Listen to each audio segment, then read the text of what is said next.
এই বাংলা শ্যামাপ্রসাদ মুখার্জির বাংলা, এই বাংলা ঈশ্বরচন্দ্র বিদ্যাসাগরের বাংলা, এই বাংলা স্বামী বিবেকানন্দের বাংলা।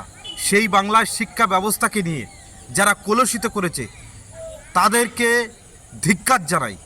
আজকের যে লিস্ট প্রকাশ হয়েছে সেই লিস্ট আমরা পুঙ্খানু তদন্ত করে দেখেছি। সম্পূর্ণ তৃণমূলের নেতারা, তৃণমূলের নেত্রী, তৃণমূলের এমএলএ, তৃণমূলের এমপি, তৃণমূলের অঞ্চল সভাপতি থেকে শুরু করে তৃণমূল স্তরের সমস্ত নেতাদের আত্মীয় স্বজন, বন্ধু বান্ধব, ছেলে মেয়েরা চাকরি পেয়েছে। কাদের চাকরি?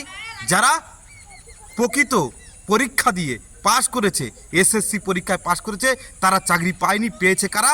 তৃণমূল নেতাদের আত্মীয় স্বজন হওয়ার কারণে। আজকের সুপ্রিম কোর্টের বহুদিনের পর রায়ের পরে তারা নাম প্রকাশ এনেছে, দাগি নামের তালিকা করেছে। আমরা শুধু বলতে চাচ্ছি দাগি নামের তালিকা করেছেন, কিন্তু এই দাগি বানিয়েছে কারা?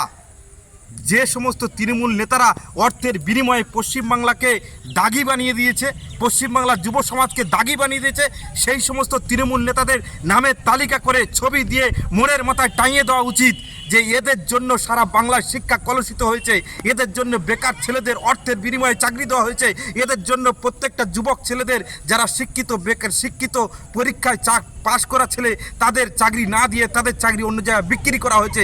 সেই সমস্ত মুখোশধারী তৃণমূল নেতাদের নামের তালিকা করে তাদের ছবি দিয়ে রাস্তার মোড়ের মাথায় টাঙিয়ে দেওয়া উচিত।